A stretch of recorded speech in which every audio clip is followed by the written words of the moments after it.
This podcast is for informational purposes only and does not constitute legal, tax, investment, financial, or other advice. The particulars contained herewithin were obtained from sources we believe to be reliable but are not guaranteed by us and may be incomplete. The opinions expressed are based upon our analysis and interpretation of these particulars and are not to be construed as solicitation or offer to buy or sell the securities mentioned herein. The opinions expressed do not necessarily reflect those of National Bank Financial.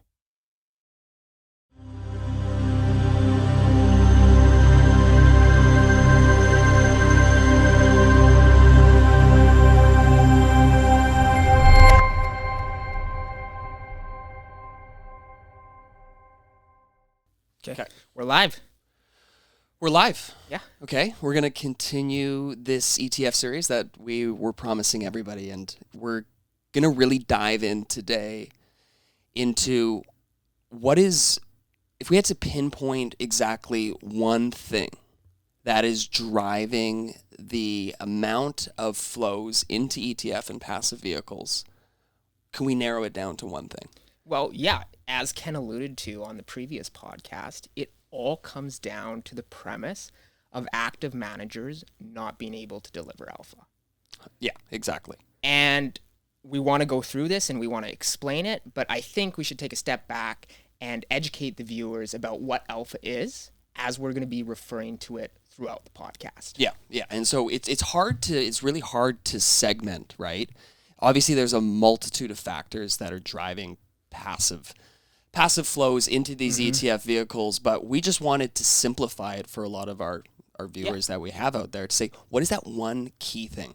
And it comes down, as Chase is going to explain here in a second, is there's no performance above and beyond the benchmark. Yeah.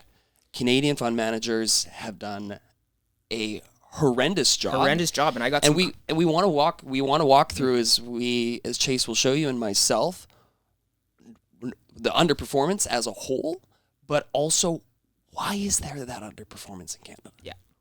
So let's start off with what alpha is. Yeah, exactly. So go straight to the basics. Yeah. Alpha is a very important risk measurement in finance, as it allows an investor to gauge whether or not the active manager is performing at the end of the day. Simple. So it's essentially the excess rate of return of an investment over and above the benchmark, accounting for risk. So if we give a very simple example, if a portfolio has an alpha of 0, this means the manager has neither added or subtracted value and is in line with the performance of the benchmark. Yeah. A positive alpha greater than 0 means that a manager is outperforming the market on a risk-adjusted basis. A negative alpha, as we can probably allude to, right? The manager is underperforming. Yeah. So these are key risk statistics that allow the investor to gauge, okay, is the fee I'm paying, am I being compensated for the fee I'm paying? Exactly. Are you, from the whole point of active management as a whole, right, is you are paying that manager to essentially outperform the index on a risk-adjusted basis, right? You want to have relatively less volatility, but you'd like to see obviously outperformance if you're paying for it. Obviously, you need to look at other risk statistics such as there's beta, R squared, standard deviation, Sharpe ratio, and so forth. But to give you an indication of how bad the active fund managers have performed in Canada, this graph's going to show it all. So it's quite alarming. Over a 1-year window, 70% of active fund managers in Canada fail to beat the benchmark. Over a 10-year window, over 90% of active fund managers fail to beat the benchmark. So, Cody, is it any wonder we're at $420 billion in ETFs, and for the last decade, they've experienced year-over-year growth of 20%? Straight underperformance, why would you pay? Why would you pay? The 90% of managers over a 10-year period aren't beating the index. So why would you pay for active management at that point? Hey, I don't blame all these retail investors for moving to ETFs. No, I don't at all. With numbers that dreadful in Canada, it's a no-brainer. It's a no-brainer. It's alarming. And so what I want to show now, because this is just a bar chart, Cody and I wanted to pull up the top mutual funds in Canada based on assets under management. So this next graph, as I said, top mutual funds in Canada based on assets.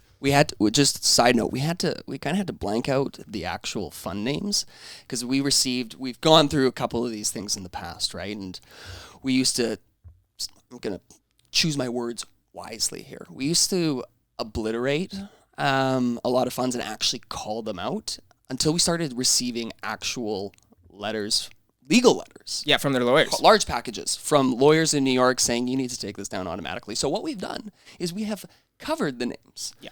But these are the top 5 companies in terms of AUM, mutual fund companies in AUM in Canada. And if we look out of the 5, they managed a totality of $57 billion. And out of those 5 funds right there, only one is outperforming the market over a 10-year period by a minute amount of 25 basis points. And that's fund number 2. 57 billion. 57 billion. Yeah. Fund 1 has 21 billion in it. And for the last 10 years, it's underperformed by 90 basis points or close to 1% every year for the last 10 years. It's crazy.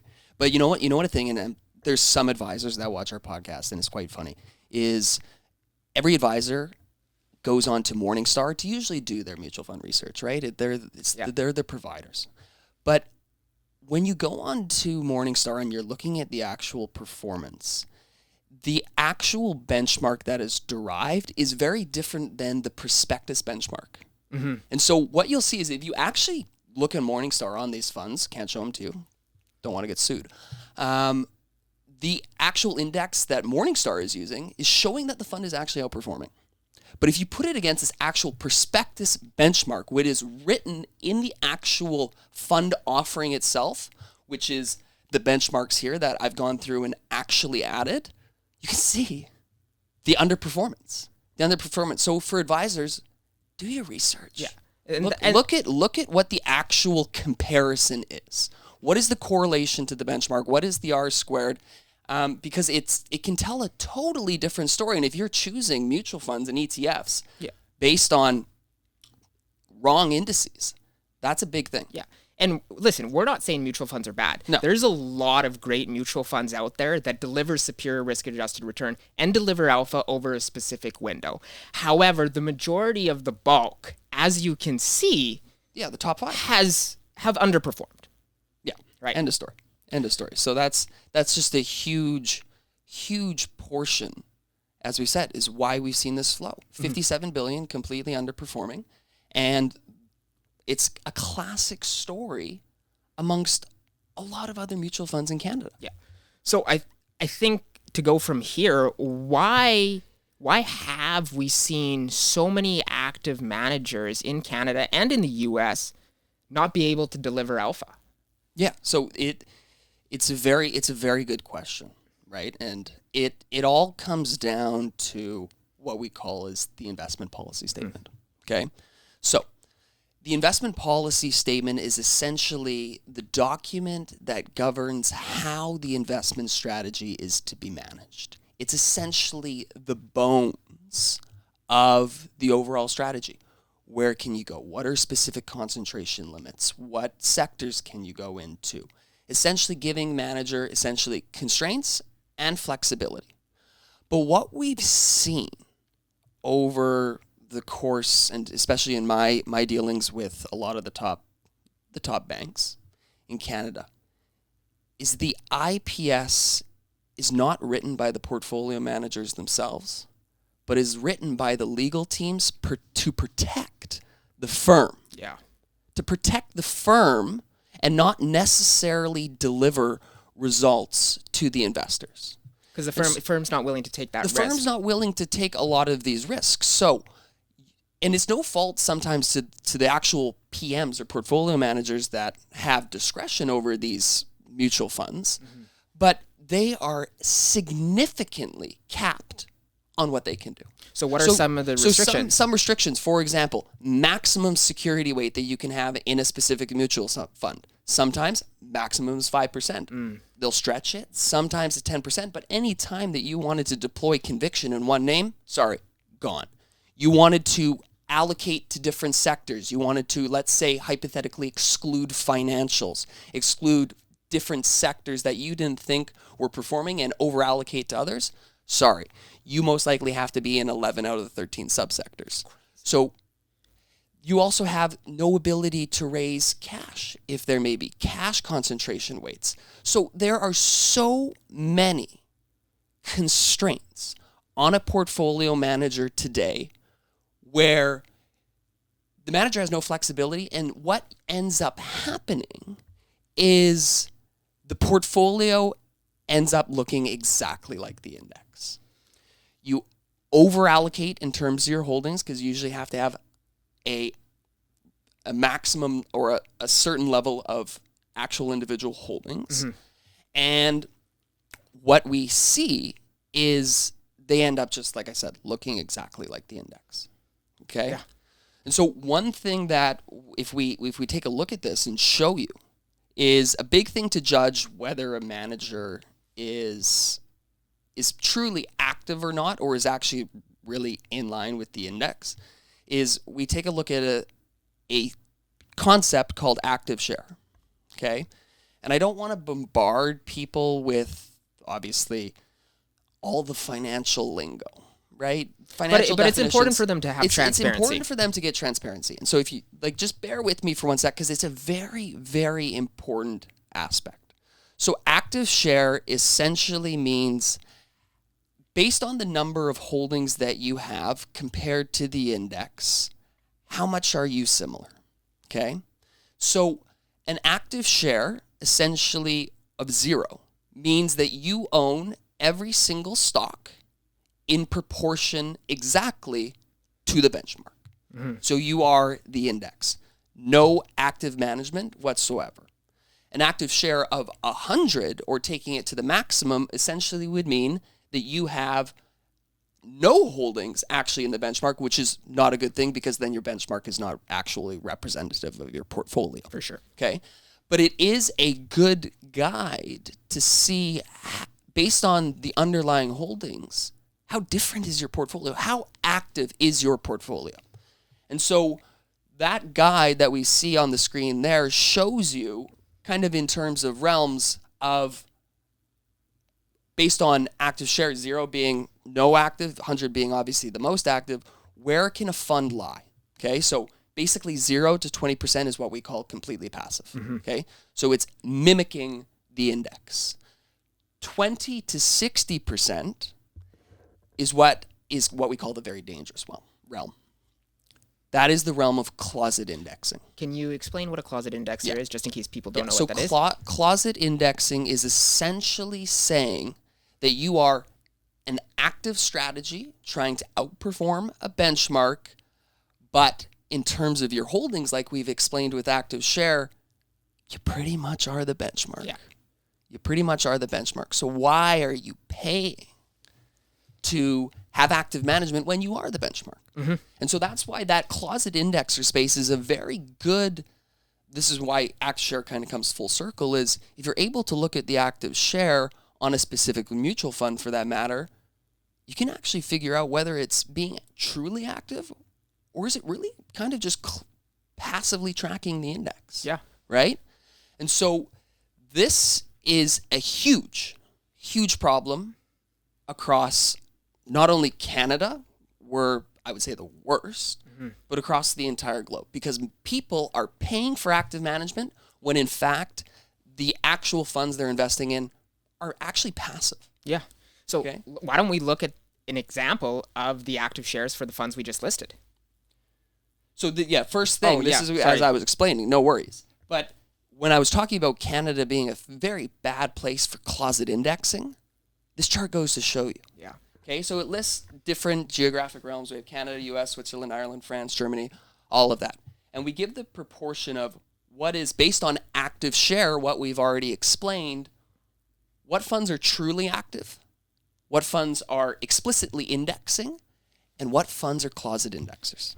So in Canada right now, it says 37% are technically closet indexers. So you have 30%, basically 1/3 of Canadian funds being supposed to be active. Supposed to be active. You're paying for active management. Yeah. Here, actually manage my portfolio. I'm paying you for your human intellect. Sorry, 1/3 of those mutual funds are actually passively are closet indexers. That's alarming. Alarming.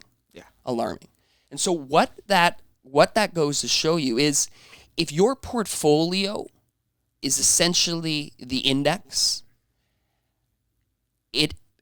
Well, how are you supposed to beat it? How are you supposed to beat it, right? So if you are the index, well, and you're charging embedded management fees, you're not going to beat the index, right? And so what the next slide obviously shows you is we take back those top 5 funds in Canada and we plot a couple different things. Yeah. Okay. One is we plot the number of holdings. Okay. And so what you'll see is for Canada, which is a relatively concentrated market, TSX 60 basically derives all the performance. These funds... And on that point of holdings code, because it goes hand in hand with closet indexers, the main reason why mutual funds have become so attractive is 1, because access to professional money management. 2, it allows smaller investors to get instant diversification. That would be hard to do so if they were to go out and buy individual securities. Yeah, it's that. Yep. However, diversification can become counterproductive. And research shows that 90% of the maximum benefit of diversification comes from 12 to 20 holdings. Beyond 30 individual stocks in a portfolio, it actually has zero impact on reducing the unsystematic risk in a portfolio. So, what you're left with is not diversification, you're left with diversification. Diversification, right? So you are over allocated, and especially in a concentrated index like the Toronto Stock Exchange. Yeah. If you're holding 66 names, you are the index. And let's be honest, You're everybody's chasing the same 60 names. Everybody's chasing the same 60 names. So how are you different? And with the average mutual fund holding 90 to 200 securities, individual position, is it any wonder why we have so many closet indexers within Canada? Exactly. So you take a look, holdings through the roof. Warren Buffett says, and I hate bringing up Warren Buffett, but I think it's imperative. Why diversification is only for investors that don't know what they're doing. So in essence, what that means in layman's terms is you're not going to make much, and you're probably not going to lose much either. Exactly. And so average results. So what we see besides the holdings point is because the holdings are pretty much in line with the concentrated TSX, take a look at the active shares. Yeah. We've already gone through 34. 20 to 60, remember closet indexing. They're all closet indexers. The average active share of the top 5 mutual funds in Canada today is 45, which means that those funds are closet indexers. Why are you paying a management fee? Well, this is why we've seen the shift to This ETFs. is why we've seen the shift. But there's still $57 billion. $57 billion. No. In these funds. It's crazy. It mind-boggling. My blood boils when I see stuff like this, and I was putting together this stuff because Canadians don't know what they're buying. So for the viewers, and sometimes financial advisors, to be honest with you, have no idea what they're putting clients into. Yeah, they don't. They see the Morningstar reports. It has a 5-star rating. Oh, let's just throw my clients in that. Yeah, right. So next time you're with your advisor and you're going over your portfolio, if you're invested in mutual funds, maybe ask about some of these risk statistics and get them to present them to you to see if that advisor is actually, and those funds are actually delivering superior risk-adjusted returns to you. Yeah, and I don't want this to be a talk about the financial lingo because I think a lot of financial terms are overdone in terms of their complexity. When you have the ability to bring it back and explain it, like you said, in layman's terms, it's important that advisors don't hide behind some of these things. Yeah. Right? So if we bring it to light, you're able, as an investor yourself and as retail investors, you're able to actually figure out some very valuable information. Yeah. Right? For sure. So active share, top 5 mutual funds, closet indexers, R squared, or the coefficient of determination, layman's terms, how correlated is your performance to the benchmark?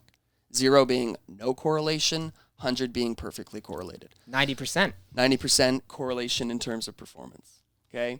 And then Chase, as we've already explained, the alpha, negative alphas across the board, the amount you're paying for active management, not adding value, so why are you paying at all? right? And on top of that, look at those embedded MERs. And those embedded MERs means you can't deduct those for tax purposes because they're embedded in the fund. And for people that have non-registered assets, non-tax deductible in registered accounts, TFSAs, RSPs, but in non-registered accounts, that's a tough pill to swallow. Very if tough. your advisor is also charging a 1% fee, right? And a lot of those are A-class funds, so there could be the F-class. F-class, 60 beeps. But still, 60 to 70 basis points that's fully embedded and can't be written off on top of your advisor's fee. Yeah. That's a tough pill to swallow. And there's a lot, and we'll have another podcast on a lot of the drawbacks of mutual funds. Mm-hmm. Great for smaller vehicles that need that diversification if you select the manager, the proper ones, like anything in life. Because you can find mutual funds that have the same conviction of us, that we believe in concentration of assets creates wealth. And some of the mutual funds we have for smaller clients, majority of those mutual funds have 20 to 30 holdings max. And there's an article posted in Bloomberg literally yesterday that basically said, in a passive world, these stock pickers are thriving. Mm-hmm. Now, what was funny is it highlighted 3 individual managers, and 2 of them, Ken Jasudian, who manages our Verus small to mid-cap, was in there talking about how concentration and looking different than the index adds value. Well, we're going to show his alpha in a second we'll show his alpha in a second. And then also on our mutual fund platform, we do have a mutual fund platform for our smaller clients, for our children that have the $10,000 to $500,000 portfolios that can have individual stocks or our models, what we call our mandates. Nadeem Risk out there was highlighted, who manages the U.S. side of our mutual fund portfolio, right? So there are those mutual fund managers that add significant value. It's just finding the correct ones, which is easier said than done. And the problem with the investment landscape, and I don't really want to get in trouble for saying this, but a lot of the big financial institutions push proprietary products on their advisors to sell to the end client. And that can have severe conflict of interest because you're actually not recommending the best fund. No. There was, at one of the top banks, I think the stat that came out was 65% of all sales are proprietary product. And that's why we're at National Bank Financial, because they don't have a portfolio management arm. They have the same investment philosophy as us, which is go out, find world-class niche managers that have an expertise in a specific realm. Okay? Yep. They're not all things to all people, and you have the ability, if things do unravel with a strategy, to change it. Yeah. There's no bias there, because if the manager doesn't deliver at the end of the day, what do? You make changes. So if you own the fund firm, what are you supposed to do? Fire them? Yeah, exactly. So but the thing is, another thing on top of it too, which we're going to have to get into in a separate podcast, but I want to foreshadow a little bit here, is there's been a big push with top banks, to just buy investment firms, but keep the labeling different. So yes, you're part of X bank, but you own X mutual fund. A lot of them are linked together, and they try and push it on you. So you may seem like you're diversified from a firm standpoint, but the client has no idea. Yeah. They don't know about the mergers and acquisitions that have happened with a lot of these investment firms, and it's a shame that a lot of their portfolios just essentially have one viewpoint. Yeah. One viewpoint. So to end it, why don't we just go over a little bit about how we're different and some of our... So just as I've already kind of spoken about, is at Verus Financial, we believe concentration creates wealth. That's why we go out and find concentrated managers that are boutique and have an expertise in one specific niche and asset realm. Okay? So we don't want to look like the index. If you are paying for active management, you better not look like the index. Okay? And so what we go through is I've listed our 4 equity portfolios and mandates that we have in Verus. These are what we call separately managed accounts. So you don't have an embedded fee. You own the security outright. You're not pooled with anybody. So huge benefits for tax purposes. And we'll talk about this on a separate podcast, tax loss harvesting, all these different elements, right? But for U.S. focused growth, if you had a position like, let's say, in the Mag 7 in Amazon, well, you're pooled with a whole bunch of investors. You own the fund itself, not actually Amazon. Correct. You see Amazon in your portfolio. You have your own adjusted cost base. That's a separately managed account where you own the underlyings. Huge benefits. We'll get into it on a separate podcast. But you take a look at our holdings. Concentration creates wealth. We have an average number of holdings in our 4 equity mandates of 26. 26 holdings. Our active share across all 4 of them is 84. Our R squared is 65, not necessarily correlated to the specific benchmarks. And finally, our alpha across all 4 funds, the average is 3. Yeah. So it's a challenging landscape if you don't really know what you're looking at. We're experts in overlay management, right? Finding these boutique managers that aren't owned by big financial institutions. And these boutique managers have teams of analysts, 20 CFAs, and head portfolio managers looking at one specific area of the market to make sure that they can deliver. Exactly. And then sometimes when you go to the larger institutions, yes, they have great teams. They have all these different teams working on different niches of the market, right? But one, they're constrained with their IPS like we've gone through. The big banks have written those to make sure that they safeguard the investment firm. And then you have, at the end of the day, a portfolio that just ends up looking like the benchmark, right? Exactly. So it's a tough realm for Canadian investors. You don't know what you don't know. Exactly. And well, that's why we're here, to And that's provide why we're some here. light on the industry as a whole. We want, as much as I don't know how long this segment has been, probably a little too long. Yeah. I try and we tend to ramble. We do tend to ramble. I try not get too far off topic, but there's so many things that we want to bring to light for investors in Canada that a lot of these institutions just hide behind. Yeah. They hide behind the financial jargon. They hide behind your inept or your lack of financial literacy, for that matter, and sell you things that are just not the best.